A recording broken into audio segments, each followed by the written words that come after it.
All right, Bismillah.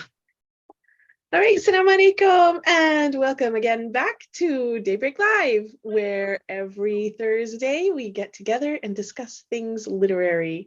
We have back again with us Muti'ah Badruddeen, who is a regular. She comes once a month, and last time we were together, we discussed getting ideas for your novels or your short stories. And we talked about all of the different places they can come from and all of the different ways you can bring them into actual stories. And today we're going to talk about more of the mechanics of bringing your novel into existence. So we're talking your novel from idea to publication. So welcome, Muti'ah. So glad to have you back. Thank you so much. Thank you for having me back again. How is your Ramadan in Nigeria? So far, alhamdulillah. A bit of bumps here and there, but alhamdulillah. Alhamdulillah, alhamdulillah. It wouldn't be Ramadan if there weren't bumps to overcome, subhanAllah. Right? SubhanAllah, alhamdulillah. What's the weather like over there? A bit cool, alhamdulillah. It actually rained today. It rained and it was sunny, but it was raining. So my daughter was like, "Oh, we have a golden shower." So we actually went out in the rain and just danced about. Oh, so much my fun. compound is a bit isolated, so we're able to dance around without our hijab and everything for like a few seconds, and then we ran again because maybe the name buzzed or something. But it was cool, alhamdulillah. Wow. Do they have a name for that? I think I've heard people call it golden showers. But golden shower, language, that's what she said. It's a golden shower. That's what she said, golden showers. Oh, but I also know that has some negative connotations in some places, so I kind of anyways. No, golden shower is the best, beautiful, perfect name for it. Yeah. In English, in American English, it's a saying that's kind of jarring. Yeah, exactly. Yeah. That was the first thing that came to mind when she said, and I was like, then I thought, this innocent, let her keep her, joy in this. I just left it. Okay, we shan't say what it is. Everybody has to go look it up. What is it called in America, especially in the South, when the sun is shining and it's raining? You have to go. It's a homework. If you want to know, you got to look it up yourself. Oh my gosh. All right. So are you going to use the example of your own novels, how you've brought them into publication, or are you going to give us a general, what's our roadmap for this discussion so we can frame it? I'm going to do a mix of both, really, because I can only speak to my own experience, but I also know that my experience cannot be universal for everybody. So a bit of what is conventional writing wisdom or whatever from time to time. Yes. Nice. So which place are we going to begin at? Okay, for ease of getting into it, I'm just going to start from the ideas again, although we've talked about generating ideas earlier, so we won't go into details about that. We can always use more talking about ideas. So let's just say, because people come to me and they say, I want to write a book, and how do I go about it? And I always have this, if you want to write a book, then you already know what you want to write a book about. So your starting point is always the idea. So let's assume that, you have the idea. And like we talked about earlier, it's, the idea has sat with you for, I don't know, weeks, months. You have been unable to get, rid of it or whatever. And at the very least, you should have like a beginning, a middle, and end with your idea. I know some writers say that, they start writing and they don't know the ending, but that's never happened to me before. Like, I might not know how we're going to get there, but I know where we're going. I know where we start from, and I know where we're going. So typically that's how my own ideas start from. Not necessarily start from, but before I put it in the book form, at least I know where we're headed to.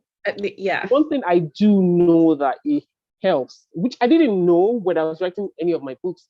The first two books that I wrote that were fiction, but now with the new, the last two I have written, one thing that helps is putting your idea down in a log line, like one sentence that tells you what the book is about. It's really liberating. because otherwise, when I finish Ricky and Z, and people will ask me, "What's your book about?" and then I start fumbling for the next 2-3 minutes trying to explain what the book is about. But if you have a sentence that tells you exactly what the book is about, and then when you sit down to write, you have a clearer picture, and you don't waffle. You cut down on the amount of what you have written that you need to take out, the amount of stuff that you wonder, what's this one doing here? Much later, once you have a very good picture of where you're going. So yeah, that's where we're starting from. So you have an idea, my you gosh. write it to a log line. I'm And a cracking log line up is because I'm yeah, just cracking up because that is the most difficult thing to to create that do. after Subhanallah, you. it I had is. the same experience. People would ask me what my first novel, Sophia's Journal, was about. Yeah, what's it about? Or I'd have to, even writing the synopsis for the back of the book was Yes. so And you'd be like, difficult. this is 300 odd pages. How am I supposed to say it in a line? But you should be able to. And Yes, I found now that it's easiest to do that if you have come up with a log line before you start writing. Obviously, your book will evolve over the course of writing, and that might change. So your final log line might not be the one you started with, but having but a yeah, working log line at the beginning gives you a clarity to when you start writing the work. yes. So, For like you example, said, the log line is just one sentence. Like, yeah, so if I have to write a log line for Ricky and Z now, for example, I would say, two friends meet after 10 years of estrangement and help each other heal from trauma and whatever, something like that. yeah, One line, yeah. one You're sentence at like, least. even now, after it's already written and it's already published, coming up, Yeah, you're like, coming up with that one line is, whatever. But yeah, yeah, so it's so really that tells difficult us, yeah, that tells us how important it is. to have it down. And Yeah, sometimes you have like a couple of them before you yeah, figure out which one works best. Because the idea is just to like crystallize your all of the ideas that have been floating about in your head, to crystallize it in your mind so that when you sit down to write, you know that okay, this is what I'm working with. I kind of tend to think of it like a universe because you're creating something from scratch, something from where nothing existed. So this log line is like your universe, like where everything is going to happen. It's just like, anyways. oh, I So love that. I love so that. that's the idea. Then you go to the preparation, or at least I go to the preparation before I start writing. So it's not like you get an idea, you come up with the log line, and then you jump to writing. I mean, you could, I did for Falter, but you tend to stop and delete and go back and come if you're not adequately prepared. So I find that preparation works for, is not seamless because writing is never seamless, but a better. Did I lose you? No, no, I'm putting a whiteboard so I can share your gems. Oh, okay. I was wondering what happened. Right. So preparation. I'm just going to keep going while your whiteboard keeps, Yeah, yeah, yeah. Um, The audience for can still me, see you. We're still visible on the side. still on. All right. So preparation for me is mostly research. I know that people have this idea that if you're writing fiction, there's not research that goes into it, but that's not true. There's a lot of research that goes into it. And for someone like me, I write realistic fiction. I like to anchor my fiction to real life events and real life places. So I want to have like a good idea of what I'm talking about. So it could be something, if I'm going to take Ricky and Z, for example, research, things I did for research would be things like the Lagos Ibadan Expressway in Nigeria, for example. How long is it? When was it opened? When did Abuja become Mm. the federal capital territory in Nigeria? Not because I want to use those things as facts, but because they will come up in conversation, for example, or in exposition in the book, and that kind of makes it I don't know, makes your fiction come across as more believable, so to speak. It's so Um, that you, as the author, you have that context and that knowledge, so you can build that, yeah. even So though you're not using those actual facts, but they yeah, inform all of the action that happens there. yes, they do, and you kind of weave it into it. So, for example, in Ricky, when I was talking about her moving back to Abuja and finding out that Abuja was now the federal capital territory. I had to work with my timeline, make sure that, okay, it fits into the timeline I was working with. That happened around the late 80s. So I had to adjust it for Rekia's age about that time. It's not something you will see there. The year is not mentioned. But if you're somebody like me who pays attention to timelines in novels, then I have to make sure that it works well. So yeah, research. And those research, it could be, yes, factual things, but it could also be things like researching the names of characters. For example, I'm working on a historical fiction. I want to know what names they used in that time period, what names were common, what cultural significance were attached to those names. If there were particular names for particular social economic classes that character belonged to, those kind of things. Again, not things that somebody would, you would mention in the book, but just to like time on research, you should give yourself like some time limit or something. So say, I need to know this, and then whatever the case may be, I have so much time to do that. And wherever you are in that research, you abandon it or pause it and then go back, do something else. Otherwise, you're going to be there researching and not actually get anything done. And the thing is, research doesn't ever finish. Anyways, if you need it while you are writing, you can always go back and check. So another thing in preparation is obviously an ongoing thing, really, but it's reading. I have seen, recommended that people say read that particular genre you want to write in, read the, best-selling books in that genre for the past how many years, read this. I don't do that.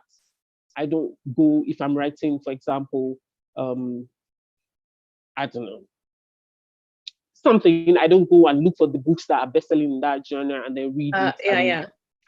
I don't do that, but I have seen people say, do that so that you know what the audience is, wants or what the publishers are looking for or something.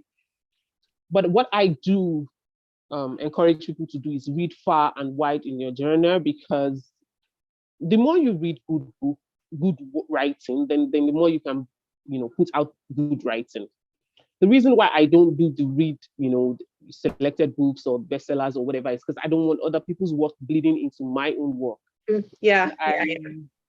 I'm arrogant enough to think that with the amount of reading I do on a good day anyways, I've read sufficiently enough in my genre that, I can recognize, the kind of things I like and kind of things I don't want to do as an author. But I also don't want to read somebody else's work and then, that influences what I'm writing. So, for example, if I'm the book I'm currently working on, I've read, I think, 2 of its 3 comp titles. But the third comp titles, I didn't know was a comp title until I started writing the book and started thinking of comp titles. At that time, I was already working on my book, so I haven't read it. Even though I have used it as a comp title, I still haven't read it because I didn't want it to be, something that would bleed into my work, and then I just try to avoid that. Sorry, you're reading it as a what? As a comp title, comparative titles. Oh yes. Okay. Yeah. So if I haven't read it before, I don't read it now because I don't want to let it bleed into my work. Although I have it on my shelf, my daughter has read it, but I still haven't read it. And I won't until I finish my final revision on my own book before I actually go and read that book. Anyway, so reading, very important, but be careful not to let it bleed into your work. The next thing for me in importance, and this is you finally getting to write your work, is my character profiles. I always start my stories, my books, my short stories, my novels, everything starts from a character. My work is usually character based. So I do a lot of sitting with my characters. Before I start writing at all, I want to know everything about my characters. So I write pages upon pages of, profiles for the character. Yes, their name, their age, their families, where they went to school, what they do for work now, their relationships, their fears, their everything I can think of. I kind of go all out, at least for my main characters. And even for, the important supporting characters, I tend to do all of that. I stick with it. I know that some people might not do to, that extent, but for me, it's very important that I know my characters in depth, because that affects the voice of the characters when I start writing. I want to know how this particular person, this particular character will talk in that situation, what she would feel, how she would express that feeling, how she I would was react talking, to the circumstance. Sorry? I was talking with someone the other day, and she was saying she does MBTI quizzes for her characters. Oh Myers wow, personality that's type. commitment. Yeah, that's yeah. that's commitment. I mean, I haven't been that in depth, but I do the hopes, fears. Oh, yeah, yeah. Oh, there was something I read once, and they said each character should have a big luggage, a carry-on, and a couple of surprises in their pockets. And I do that too. Like, so what's the big um luggage for this character? What's this character really main issue? And then, what's their carry on? What's like the obstacle or whatever that is in their way? And then a couple of surprises just for, because authors like to torture their characters. So I do all of that as well. Are you still with me? This white makes it difficult for me to see where I am. I'm sorry. Okay, I'm just checking that you're still with me. I really can't see you, so I don't know. Oh, it All looks right. like your video has gone off. Did you switch it off or? No, I didn't, but my phone went blank. Let me check. Just give me a Oh, second. okay. Well, this was an interesting experiment, but let's go back to our normal. We'll just go That to our, makes that makes more sense. okay. Hold on one Just second. a second. Let me see. There we go. Can you see me now? Nope. Well, we Nope. see your photo. Oh, okay. So my video is still out. Yes. Okay, let me check. Oh, there we go. Okay, so that means when my phone went blank, the video also went down. That must have been what happened. Gotcha. Okay. So where were we? Character profiles. And then the last thing in preparation, which a lot of authors swear by, is outlines. I'm not much of a planner, so I'm not really big on outlines. Like I said, I really just need to know the beginning, the middle, the ending. What I do have in place of outline is a timeline. So I kind of know when the book is opening and when the book is finishing. In terms of dates, I always date my work. Even if I don't date it in the book per se, in my mind, I date it. And then I use some, some real life occurrences in the book. I refer to them in the book to date it for somebody who wants to go back and find out when this happened. So, like for example, in Reiki and Z, there was, a plane crash. I specifically referenced a plane crash that was well known in 2012. So somebody who wants to know that can then see, okay, this was it. So what I do have in place of an outline is a timeline. So I have an idea when the book is starting, when the book is ending, and I know how old the characters are at the beginning of the book, at the end of the book, which means that when I do the backstories and she's a younger age, then I want to know which year that was. Yeah. And I want to, I want to make sure that those timelines add up. And if anything that's happening in the story, just make sure that I dot all my T's and I's. And then once I'm done with all of that preparation. I love that idea of giving touchstones for your readers, that, real things that happened that they can kind of place it, even if they don't know exactly when that happened, they know approximately when that happened. They can Google it, orient, and they can, I do like to do that, mostly because I write realistic fiction set in Nigeria, so it's easy if you are in that setting to know what I'm talking about, and if you're not, you can just Google it and find out where it is. It just makes it easier. I know that if you were writing fantasy or something, then it wouldn't really matter. You can make up your own universe and your own. But for my kind of work, it helps. So once you have all of that preparation done, then you have the setup. I know it kind of sounds funny because you have the preparation and now I'm talking the setup. But the setup is leaning into what you actually need for the writing. So you have to decide, for example, in setup is when you decide, how many points of views you want to use. Do you want a single narrator or multiple narrators? What point of view do you want to, is it going to be first person? Is it going to be second person? I've never tried second person before. Is it going to be third person? And if it's third person, will it be omniscient or will it be limited? All of these things you have to decide before, you start writing. And simple as they seem, some books work better in some point of view than others. So, you might have to experiment with one or two of them before you find, which voice is better for, the book you're currently working on. You also have to decide the tenses. Do you want to do a present tense? Do you want to do a past tense? All of those before you even start. I mean, again, you could be like experiment with it while you're writing to figure out which one is best. The problem with that is you could start writing in a certain voice or in a certain tense and then decide that this one works better. And then you have to, so it's better to have everything, your ducks lined up in a row, so to speak. Everybody now pay attention to that. As an editor, I can say I still have problem with my tenses. So I do, I really, really appreciate editors, because sometimes, especially when you're writing, you just get too much to, I just write everything. I'm like, you know what, let the editor figure out the text. Just write everything. But yeah, it's really important, Yeah. Truly important. So we set up, everything. You prepared as much as you can. You have your setup. You've decided what you want to use. Now we actually get into the technicalities of writing itself. I'm not sure how details we can even go on that, because those are writing courses material, the details of structures and plots and theme and subplots and dialogues. Those are things you're going to actually have to study in depth. And I think it's probably way beyond the scope of, this actual life that we are having. What I do know is, or what I try to apply is, just write. Sometimes we get bogged down by all of that details, all of that mechanics, all of that, the plot must be 3 acts, the plot must be 7 acts, which I do not use any of that.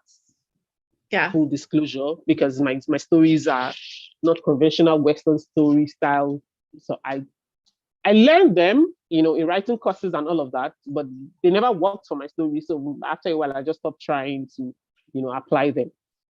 Yeah. The best I can say is my stories have a beginning, a middle, and end. That's, that's about it. But the 3-act structure, the 7-act structure, they haven't really worked for me, But I do,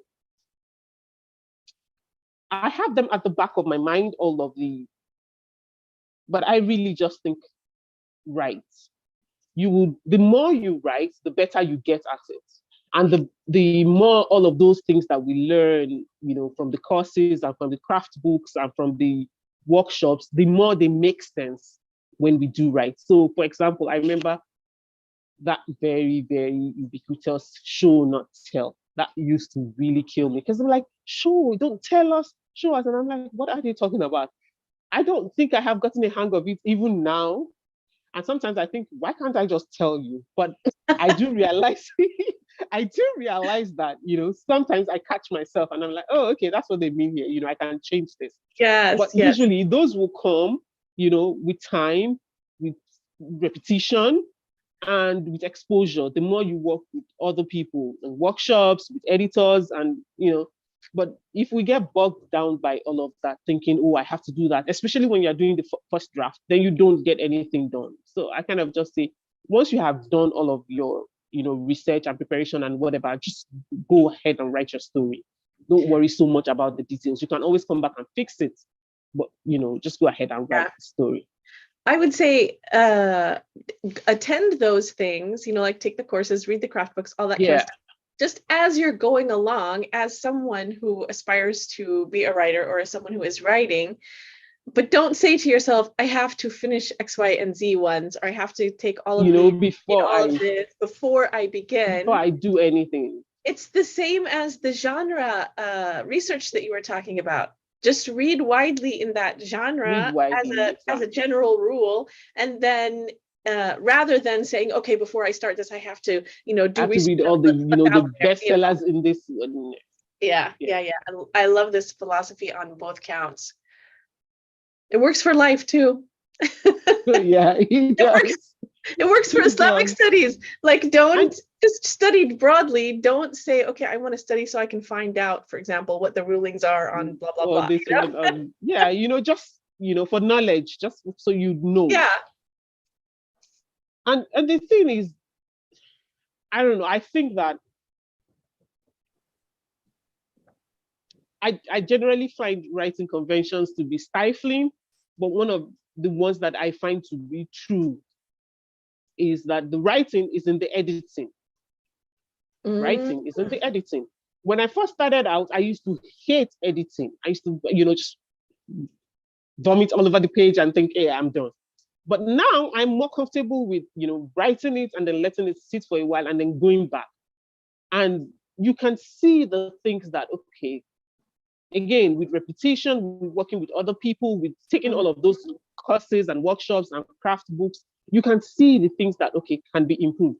There are still issues that I don't take. For example, like I still liberally use adjectives in my work. And every writing instructor I have met will say, you should tone down on the adjectives. And I'm like, I'm a Yoruba woman. We love adjectives. We like descriptions, it's something that we do. And I mean, I don't know what is this modern fad for crisp and clear writing. Like, no, give me a break. I want to write like Jane Austen. I want to use the flowery words.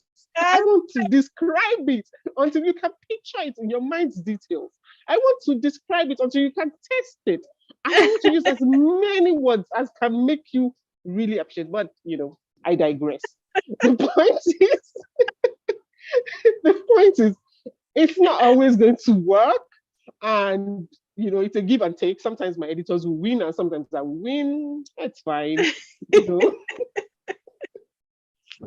As long as at the end of the day you're comfortable with what you have, what your eventual result is, and you won't get that eventual result, at least you won't get the best version of your work until you edit and edit and edit. So don't sweat the writing phase, just go ahead and write. And I mean, writing a novel especially is a huge commitment. We're talking 50,000, 80,000 words.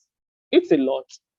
And I know that people talk about writing it in, I don't know, 6 weeks or 8 weeks, or I don't know. I have never written a word in less than 2 years. And that's like literally the newest books I have written, newest manuscripts I have written. That took me 2 years, mostly because, I haven't been working in the recent months. I've been on a career break. So I've had time to devote to it. Ricky and Z took me 5 years to write.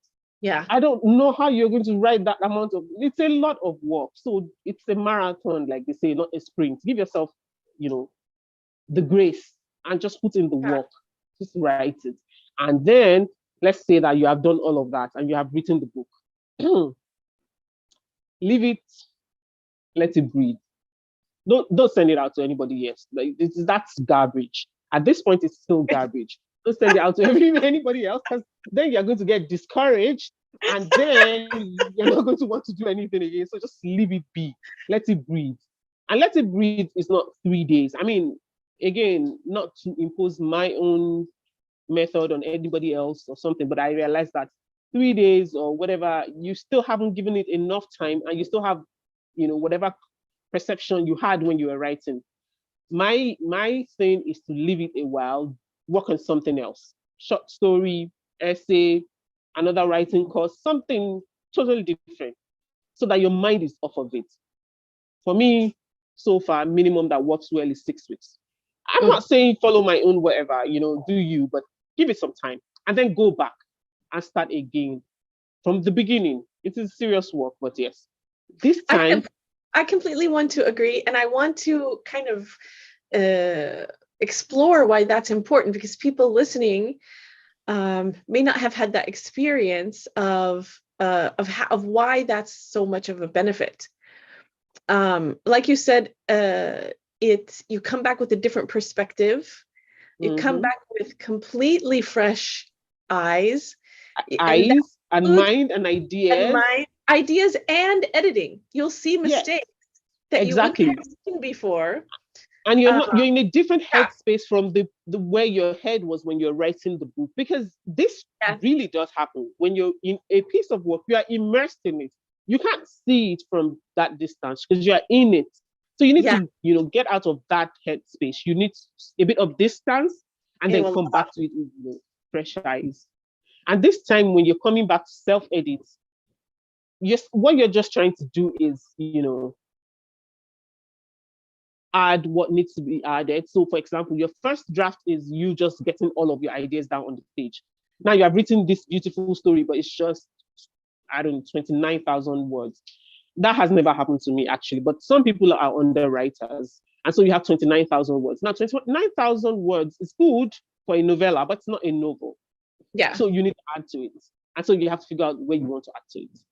Or if you have, I don't know, your ideas took you 110,000 words, you might want to prune it down. So you want to add some things, you want to delete some things, you want to look out for those mistakes that you mentioned, because this is a good time also to fix typos and all those things that we just put it in. You're not necessarily making your work shine at this point. You just want to make sure that your story is clear. So you are reading for clarity. Make sure that, okay, this is the idea I was trying to pass across. Is that idea really passed across? So you're reading for clarity. You're reading for depth. Like, is this worthy enough? Is this really how I want to say it? Not just, when you're writing the first draft, you just wanted to get your ideas across. But at the same time, was that the best way you could? Could you go deeper into these issues or whatever? So, that's also important. And then you want to see if you have any loose ends with your characters. So sometimes you find a character that you wonder, why is she here? She's literally serving no purpose here. So you want to remove her. Or you find, I don't know, a dream that was like a signal or something, somewhere in the story. But then you finish reading the book and realize that, I never did go back to that dream and the significance of that dream. So you have to decide whether you want to remove that dream or you want to, show us the significance. In other words, you want to tighten that story to make sense. So all of your character arcs are closed. You don't have any redundant loose ends. You want to make your world as tight as possible. Really, what you're just doing is make sure that you have your story out there the way you want it to be. So when you're done with that is when you now want to give it to somebody to read. Your first set of readers, your alpha readers, they are just reading for the story at this point. They are not really looking for big issues or whatever. They just want to read the story and give you feedback on, if the story works at all, what works, what doesn't, suggestions, whatever. I don't know. I've heard different people talk about who should be your alpha readers. So far, my alpha readers have always been fellow writers. I think it's convenience, really, because they are the people that you can get, a hold of to say, read this work. And they also have, an idea of the process, so they can easily spot, for example, plot holes or where you didn't, whatever. And it's important to listen to the feedback from your alpha readers. Not necessarily that you have to accept them, but just listen to what they have to say. And then again, like you did with the first draft, sit with it and see if it's something you can work with, if it's something you want to, incorporate into your story, whatever, which brings you to the second, round of edits, rewrite, whatever, if you choose to accept that. At this point, with your alpha readers, your second edit, I think you're ready to now send out your work for the first set of publishing industry people that you might want to send them to. That depends on if you want to go traditional publishing or self-publishing route. Can you paint that a little bit? How does the difference manifest? Okay, so if you're going self-publishing, at this point, it depends on how much money you have to invest in your work. Because if you have a bit more cash, I would say send it to a developmental editor or at least a freelance editor. Let them go over your work professionally, see if there's any more of those pesky plot holes and character arcs and anything that you need to tighten up. A copy editor, again, if you can afford it, very important. If you cannot, then find, other fellow writers, readers, family and friends, somebody who can go through it with you, line by line by line. And I do not kid. Literally, you sit at the table and read it to yourselves, line by line. The worst thing you can do to your book is put it out in the world, and then there's so many typographical errors and people are complaining. It doesn't matter how good your story is, the book is just going to be like. So if you have the money, self-publishing, get yourself a couple of editors, developmental editor, copy editor. If you don't have money for both of them, do the developmental editor and let your family and friends and whatever do the copy editing with you. And then you can then, find, again, book cover. So the thing with self-publishing is people think that it's the easier alternative to traditional publishing. That's a lie. It's just a different it's a different kind of hard. It's just a different set of headache. Because I've done self-publishing, and right now I'm ready to try traditional publishing. That's just all I can say, because you have to, for you to do self-publishing and do it well, you have to wear so many caps, so many different caps. And for me, again, that's just my personal experience in my work for you. And I know, mashallah, many successfully self-published authors. But for me, it's just too much hassle.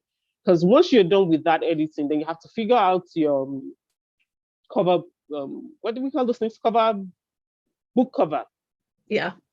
Your book cover. So again, if you have money, you have to find a designer to design it for you. If you don't have money, you better have some family and friend who is very good with graphics and try and not come up with generic, book cover, which is another hassle on its own. It's so much work trying to find a book cover that stands out in the self-published market, because you go to Amazon, there's so many books.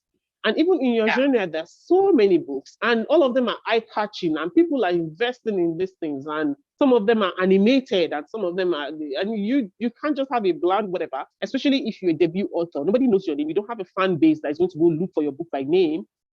Yeah. That cover has to attract them. That thing about not judging a book by its cover is a lie. People totally judge book by its cover. Of course. So it's a whole headache, trying to even figure out just the cover. I remember that I commissioned three different book, what they call those things, book cover designers who came up with at least 3 different covers each. That's 9 covers, and I didn't use any one of them when I was doing Falter. And then, so I had a very supportive team around me who were all volunteers, family and friends, alhamdulillah. Literally sat down with me and read the manuscript from cover to cover to do the editing, and decided, what cover page we wanted to use and how we're going to move forward with the launching. Best of people, mashallah, may Allah reward them. And then by the time I had gone through 3 designers, and we still couldn't find a cover that, just felt right. Eventually, one of us at the table, I think we were about 7 of us, was the one who came up with this final cover. And I was like, you know what, that looks good. And she was like, but that's so simple. I said, no, that actually looks good. Let's see what that looks like in mock-up. So she does the mock-up, and everyone's like, yeah, alhamdulillah. And that's how we ran with it. That is, after we spend money, on different... It's a lot of hassle. Anyway, so you come up with the design, and then you have to do the typesetting, and it's a lot. You do the typesetting. Depending on where you want to publish, most people use Amazon, which is easy because then you don't have to apply for ISBN and all of that. Amazon will assign one for you. The problem with that is if your book is only available on Amazon. For me, number one problem means that then my book is not available in Nigeria, which is very important to me and really to the rest of the global South.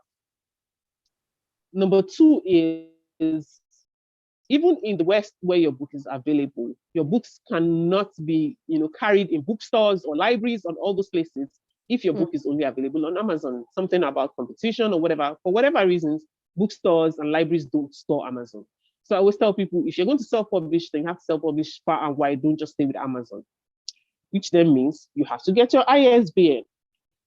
So depending on your country, you have to do all of that rigmarole. Oh yeah. So I wanted to say 2 points. The first one is that what she's talking about is if your book is published by Amazon, then other people don't carry it, and there's that like non-competition thing.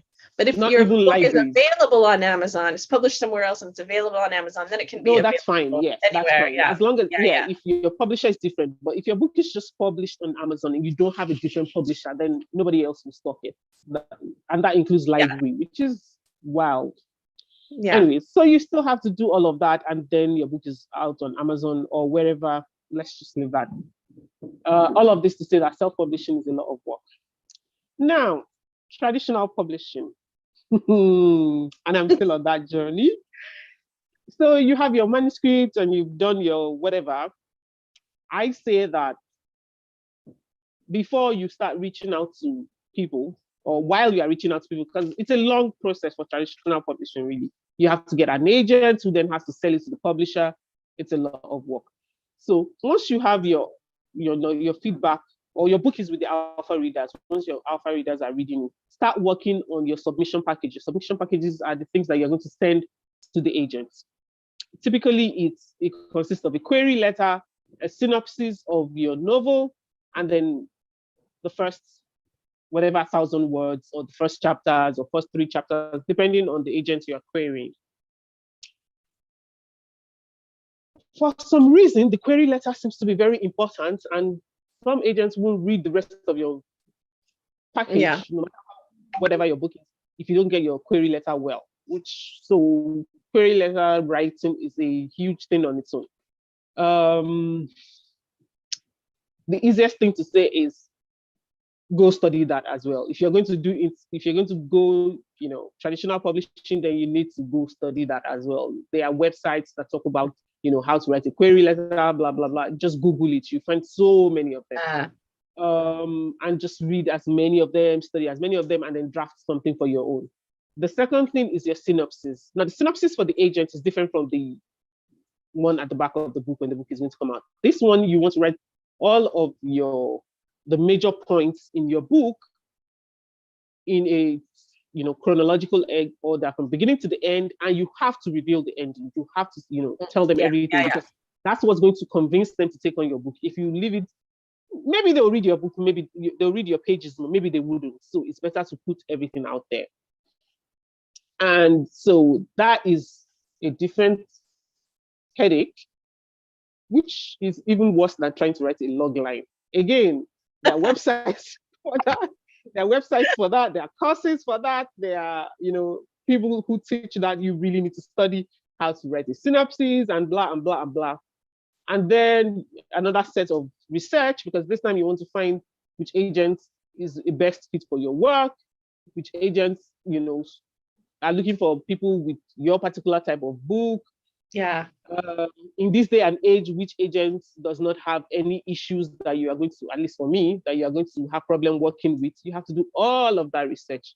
And then let's say you've done all of that, you package all your work and then send it to the agent, and then you start waiting. It's a long waiting game, very long.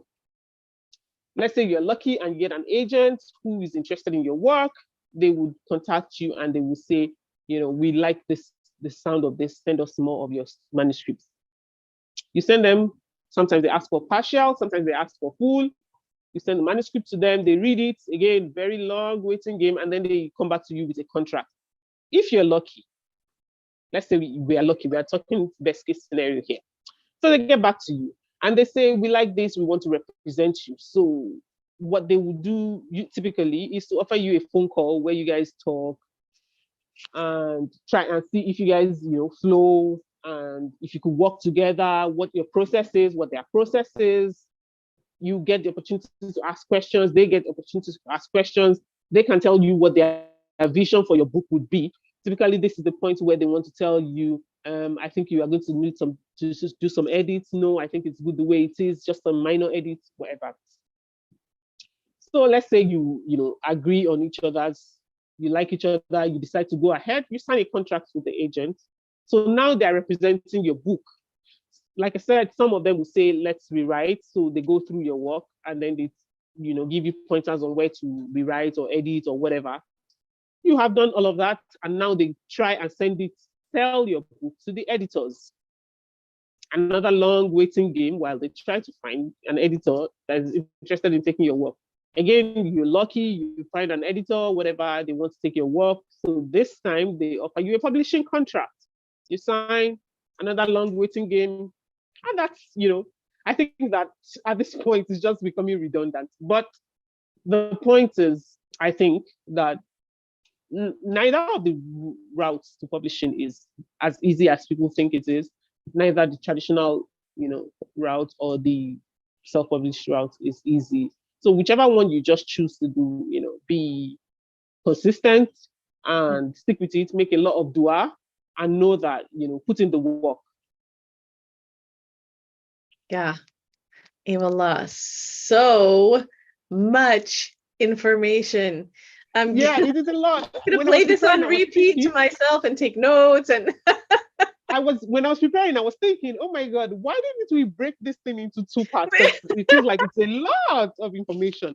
But I think that, to approach it that way will be to, again, get bogged down by the details. So just focus on what step you are on and just deal with that before you worry about the next step. Like if you're writing your first draft, don't worry about the agents or the beta readers or whatever. Just focus on getting down your first draft. If you're doing the editing, don't worry about the publishing or whatever. Just focus on doing the, one step at a time until you get something done.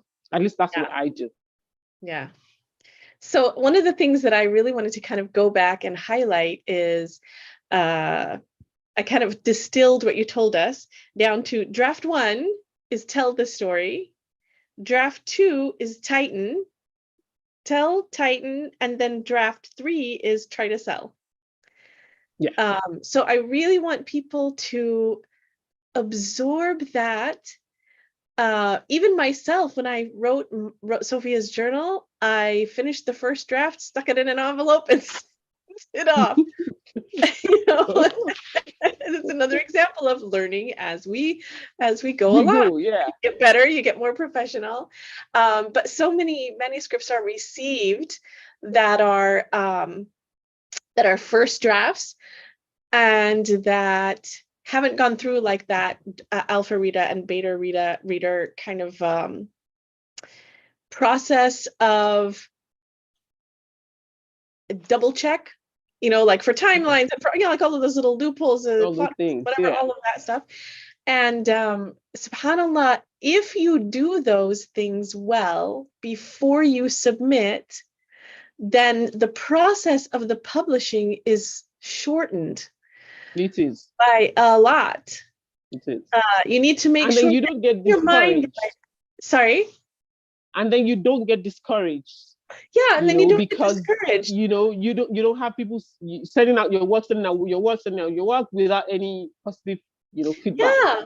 So draft 1 and 2 and 3, like keep those in your mind as those are step 1. Those are the writing, and then the submitting and the publishing doesn't begin until those ones are completed. I don't. You have so much more, such a higher chance of getting a positive response. Yeah, definitely. Like I'm currently working on a historical piece. I say currently working, although I kind of like finished like the 3rd draft of my first draft. I call everything until submission first draft. So the draft 1, draft 2, draft 3, I consider everything still first draft. So I've done all of that and then I sent it out. And oh my God, did you hear that, people? Did you hear that? Say it again. Say it again. What did I say? You said the tell stage, the tighten stage, and then the try to sell stage are all the first draft. Because then when you I consider all of that to my I consider that to be my first draft. That's the first. It's not like that very first. No, not that very first. That draft is just telling yourself what you want the story to be about. Exactly. Yeah. And so I sent it out, and I'm very protective of this particular piece because it's different from what I normally do, but it's also different from what is in the market. And so I only selected 5 agents to send it out to, because I thought these were the people that I felt like would understand this work. Which I know that conventional wisdom is send it far and wide, but I don't want to send it to just everybody when I know that they are not, a good fit for my work. Anyways, so I And sent don't it out waste your time in theirs. That's what you I know, say. so I sent it out to 5 agents and I got 3 responses. 2 of them were, partial requests. One was a full request that we eventually got to the telephone stage, but eventually weren't a good fit, so we kind of let that go. The second partial manuscript declined just last week or something. So I'm kind of like, I have to figure out who else to send the next set of batches to. But my point is, I from what I have read of statistics and whatever, to get 3 positive response out of 5, it's a huge deal. I mean, even though none of it, has turned up to anything, but Yes, still, that's a win. That is a you know, win. and She's not walking away saying, "Oh man, nobody accepted." No, she's walking away saying, "I got 3 partials. That's amazing." And I kind of don't, like you said, I don't want to waste their time and my time. So I'm not like just setting it out in the world and throwing everything to the wall and hoping it sticks. These are people that I have earmarked on their manuscript wish list. I've seen their work, I've seen what they represent. I'm like, okay, this looks like they'll be good fit for my work. Such that, it feels good, even if nothing has come out of it yet. I'm like really hopeful for it and all of that. So yeah, definitely make sure that you've done. And I still know that if I get an agent for it, or if I get, I'm going to probably need to edit some things or rewrite some things. And then when you get to the publishers as well, they probably have their own, edit suggestions or whatever. Like we said, the work is in the editing. So there's no rush. Just make sure that you're putting your best possible, foot forward. Like on this manuscript right now, I'm literally not working on it anymore because I feel like I've reached where I on my own and I'm just going to wait for you guys to wake up to, and tell me what else you want with it. But for now, I'm just done with it. And I've just kind of like left it alone. I'm trying to do something else. But to, just write the first draft to set it up now. Don't do that. Yeah. Beautiful, beautiful, beautiful advice. I wonder do you have a place on your website where you have, well, first of all, I know that you're not a writing coach, like that's not your primary thing, you're just a writer. So this is kind of an ask, but if you could put, or if you could direct our viewers to a place where they can find good samples of query letter, and do you have any specific ones that you remember that you used when you were putting yours together? Because I Googled so many of them, but I do suggest people to check Reedsy. Reedsy is REEDSY. Reedsy.co.uk, I think. They have so many amazing resources, and it is free, which is very important to somebody like me from the global south. The fact that it's free, and they have so many resources, and you can always they always get updated. They always get new information out.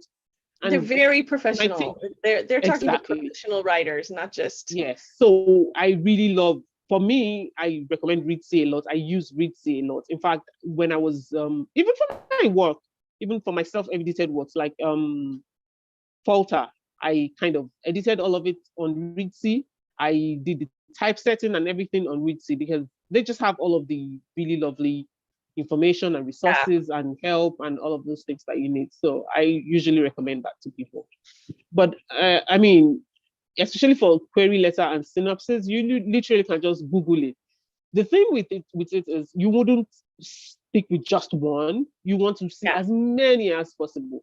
Like when I was preparing for my last 2 books, a manuscript I have out in the world now, I'm sure I would have done hundreds of query letters just to have an idea, and then take this one, and then draft your own thing. And draft you kind of have to work with multiples of them until you figure out, okay, this one works for me. So yeah, they all kind of meld in your mind, and then you choose from that what you feel. Yeah. It's just that same thing, like research broadly and then focus. Research broadly and then figure out, where your own is in there. Beautiful. I love it. All right. Well, I know that everyone has appreciated this step by step. And can you give us a preview of what's next month for our section of Daybreak Live? I'm not sure. We kind of haven't decided what will be next. Okay. So I don't even have the list on me. I don't know. Well, I'll just have to check with Mariam, I guess. Okay. Well, in that case, it's time for Stop the Presses. Oh, yeah. I forgot about that. Yeah. Don't forget about it. So your first question today is, what was the last thing that you did just for yourself? The last thing I did just for myself. Just for myself is so hard.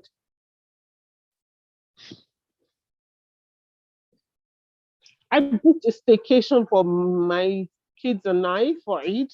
Does that count? It really isn't just for myself, but yeah. Beautiful. Where will you go? It's a different city from us right now. I just thought a change of beautiful. A change of scene. Yeah, alhamdulillah. I love it. Okay, what's your favorite line from a movie or book? Seriously? Yeah. Yeah, that's okay, literally your favorite, but just one that you might quote once in a while, or one that you think of, or something that someone said in a book you read, or that's literally my favorite line. Seriously? It's from Grey's Anatomy. And girl, I have to let you. I have to let you stretch and think while I find the next question. I do it a lot. Like people say something and I'm like, seriously? Because it's a thing. It's a Grey's Anatomy thing. I don't know. Really let me see. Can I think of a different one? Nah.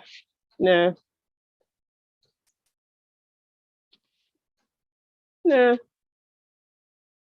Let's just start serious. Are you saying pass? Pass on that one. I'm saying that my favorite line or whatever is the phrase seriously. Oh, I see. In different intonations. So it goes, seriously? Seriously. Beautiful. Seriously. I'm gonna adopt it. Seriously. Seriously. Okay, so what is the skill that you wish you had? What is the skill I wish I had? Like any skill, doesn't have to be. Yeah, no, it doesn't have to be writing oriented. No, it can be anything. I wish I could fly. Ooh, that's a good one. Me, that would be lovely. Just imagine. But that's a power. That's a power. Okay. Skill. Ooh. And I suppose I wish I could fly a plane. No, I don't. That's too dangerous. This is gonna die in a metal crash or something. Let me think. Let me think. Skill.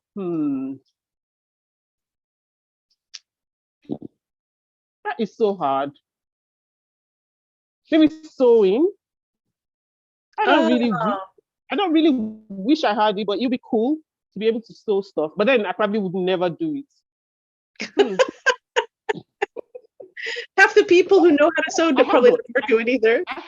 I have one.